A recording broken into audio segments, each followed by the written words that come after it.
L'intégration est essentielle pour accélérer notre croissance parce que de tout temps, il a été donc remarqué par les économistes que le commerce est le moteur essentiel de la croissance. Et c'est ce qui nous amène à penser à un certain nombre de grands projets d'infrastructures. Ces grands projets d'infrastructures ont l'avantage de stabiliser la croissance, c'est-à-dire nous assurer qu'une croissance démarrée ne fléchit pas, mais également donner les voies et moyens donc, de la circulation des biens et services.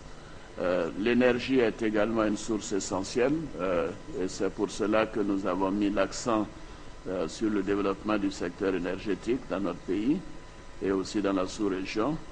La Côte d'Ivoire a pu augmenter de 30% sa capacité de production ces 18 derniers mois et compte le doubler depuis 2015. En parlant de croissance, on ne peut pas oublier en ce qui concerne mon pays l'agriculture, parce que l'agriculture a été la véritable source de croissance au cours des 5 dernières décennies.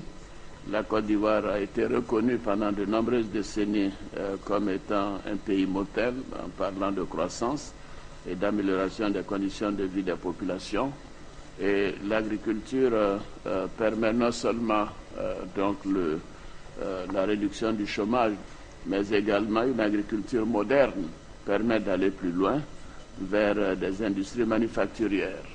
Et quand on regarde d'ailleurs les statistiques au niveau du continent, la Côte d'Ivoire compte parmi les premiers pays en matière de pourcentage de l'industrie manufacturière par rapport au PIB. L'agriculture doit être une source non seulement d'alimentation de la population, puisque nous savons tous à quel point le degré de pauvreté est élevé dans nos pays, mais également une source d'exportation. C'est en cela que nous voulons mettre nous l'accent sur la production de riz, qui est devenue maintenant donc une denrée ordinaire, aussi bien en Côte d'Ivoire dans la sous-région que sur le continent. On ne peut pas parler de tous ces éléments matériels sans parler du développement humain.